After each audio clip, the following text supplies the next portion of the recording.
Professor Kanhaiya ji और उनकी पत्नी सब लोग बड़े खुश थे मिलिंद को अपने दामाद के रूप में पाकर। झरना की जिंदगी मानो किसी सपने की तरह ही लग रही थी। ससुराल में भी झरना को खूब प्यार और दुलार मिलता। सारे घर वाले झरना के दादा ससुर और दादी सास के तो प्राण बसते थे झरना में। मिलिंद, उसका तो क्या कहना, बेइंतहा प्यार करता था झरना से। झरना को देखे बिना एक पल भी चैन न मिलता था मिलिंद को। झरना को हमेशा से ही सजने संवरने का शौक था। आंखों में काजल, होठों पर लाली, मांग में लाल रंग का दमकता हुआ सिंदूर उसके चेहरे पर चार चांद लगा रहे थे। रूप तो रूप गुण की भी धनी थी, जिसकी वजह से सारा घर उसे प्यार करता था।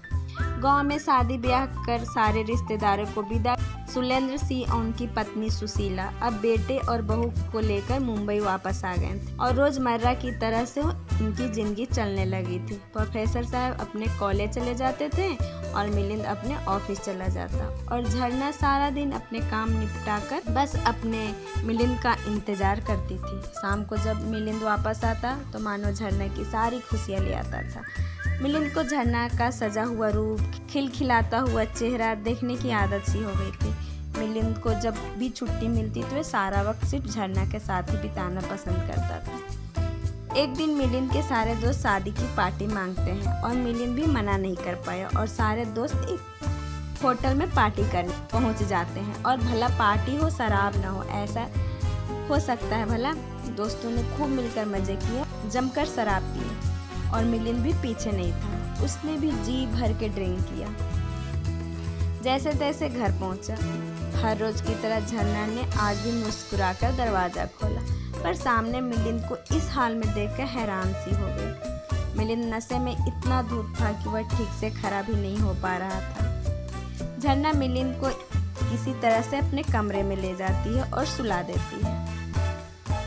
झरना ने मिलिंद को ध्यान से देखा और सोची कि मिलिंद ऐसे नहीं है, शायद इन्होंने पहली बार ड्रिंक किया है। कोई बात नहीं, अब बार बार थोड़ी ही ऐसा करेंगे। झरना खुद से ही बातें करते करते सो गई। अगले दिन सुबह जब झरना ने मिलिंद से बात करना चाहा, मिलिंद उसकी बातों को अनसुना कर दिया। अगले दिन ही क्या, मिलिंद ने इस मैटर पर बात करने से सीधे सीधे मना कर दिया। अब तो मिलिंद अक्सर ही घर देर से आता था और न ही अपने पापा को बताता था और न ही अपनी मम्मी को कुछ बताता था। एक दिन झरना ने सोचा, कुछ भी हो जाए, आज तो मैं मिलिंद से पूछ कर ही रहूँगी कि क्या बात है, आप करते क्या हो। और मौका पाते ही बोली झरना, मिलिंद आपको रोज़ रोज़ कहाँ देर होती है, आप करते क्या हैं और किसी को कुछ भी नहीं बताते हैं। मिलिंद गुस्से से भर गया। झरना, तुम अपने काम से काम रखो ना, आइंदा से मेरे बीच में बोलना मत। पत्नी हो पत्नी बनकर ही रहो, मेरी माँ बनने की ज़रूरत नहीं। गुस्से में लाल लाल आंखें करके बोला झरना। मानो उसकी बॉडी में सरसराहट सी दौड़ गई। वे डर से कांप उठी। क्या मैं मिलिंद को जानती हूँ? खुद से ही सवाल करने लगी। मिलिंद गलत संगत में पड़ चुका था। बड़े बड़े बाप के बिगड़ैल बेटों से उसकी दोस्ती हो गई थी, जिसकी वजह से वो सारी बुरी आदतों का शिकार होता चला गया था। जुए खेलना, शराब पीना, लड़कियों को छेड़ना उसके लिए आम बात हो गई थी। जो मिलिंद झरना के रूप का दीवाना था, ना जाने कितने दिन से उसने उसे ठीक से देखा तक नहीं था। झरना को भी सब समझ आता था, पर वह चुप रहती थी। उसकी चुप्पी को झरना की सास बखूबी समझती थी और बार बार पूछती भी थी, पर झरना को लगता था कि मैं परेशान हूँ, उनको क्यों परेशान करूँ। कुछ समय बाद झरना को एक प्यारी सी बेटी हुई, जिसका नाम काजल रखा गया। काजल के आ जाने से पूरे घर में खूब चहल पहल रहती थी। बच्चे की किलकारियों से पूरा घर खिल उठता था और झरना की जिंदगी में तो मानो ना जाने कितनी खुशियाँ आ गई थी। उसे एक आशा की किरण दिखाई देने लगी थी, शायद मिलिंद अब बदल जाएंगे। पर झरना को कहाँ पता था कि अभी उसे क्या क्या देखना बाकी है। यूँ तो मिलिंद अपनी बेटी से बहुत ही प्यार करता था, पर था तू गरम मिजाज का ही। कब किस बात पर उसे गुस्सा आता उसे भी नहीं पता था।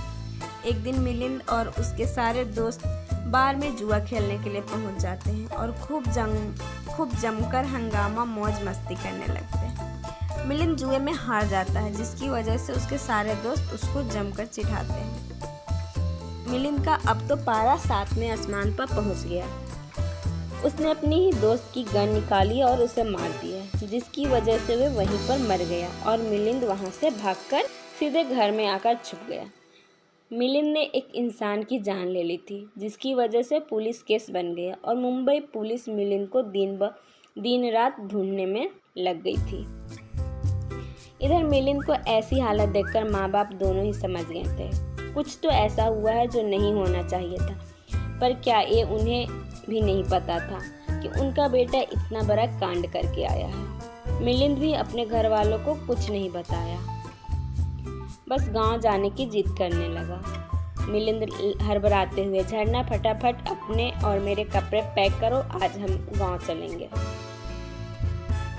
झरना, पर आपकी जॉब? उसका क्या? मिलिंद, अरे यार जितना बोलूं तुम सुना करो बस, गुस्से में झुंझलाता हुआ मिलिंद बोला। झरना ठहरी सीधी साधी, बस चुपचाप पति की आज्ञा मानी और चल दी साथ में। झरना की सास ने कहा, बेटा काजल को मेरे पास ही छोड़ जाओ, कुछ दिनों बाद तुम दोनों भी चले आना। सास ने झरना के माथे को चूमा और बोली कि बेटी मेरा बेटा रास्ता भटक गया है, अब उसे तुम्हें सही रास्ता पर ला सकती हो।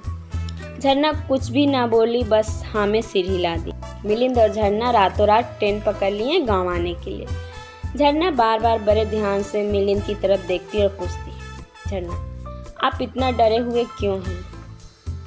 मिलिंद, नहीं मैं कहाँ डरा हूँ। झरना, फिर आपको देखकर तो यही लग रहा है। क्या बात है, आप मुझे भी नहीं बताएंगे क्या? मिलिंद, नहीं यार ऐसा कुछ भी नहीं है, बस दोस्तों से झगड़ा हो गया है, जिसकी वजह से मेरा मुंबई में रहने का मन नहीं था। झरना, सच? मिलिंद, हाँ मेरी जान, सच, तुम्हारी कसम। झरना बिल्कुल भोली थी और अपने पति पर अंधविश्वास सी करती थी। बस मिलिंद उसे जिधर ले जाता उधर चल पड़ती थी। उसकी पूरी दुनिया सिर्फ मिलिंद के इर्द गिर्द ही घूमती रहती थी। गांव में पहुंचकर तो मिलिंद को मानो पूरी तरह से आज़ादी का सर्टिफिकेट मिल गया था। अब वो जो चाहता वही करता, उसे किसी का डर नहीं था। दादा की आंख का तारा तो था ही, दादी भी उसे कुछ भी नहीं कहती थी। मिलिंद गांव में सारा दिन सट्टा खेलता रहता था और खूब शराब पीता। शराब पीने के बाद उसे गांव की बहू बेटियां भी नहीं दिखती थी। कभी किसी लड़की का दुपट्टा खींच लेता तो कभी किसी के गालों को खींच लेता। सारा दिन आवारा कुत्तों की तरह इधर उधर मुंह मारता रहता था और कभी कोई उसके खिलाफ कुछ बोलता तो बोलता कि मैंने तो 2 मर्डर किए हैं, बस तीसरा तेरा ही करूँगा। फिर क्या, गांव वाले डर के मारे चुप रह जाते। किसी की हिम्मत नहीं थी उसके खिलाफ आवाज़ उठाने के लिए।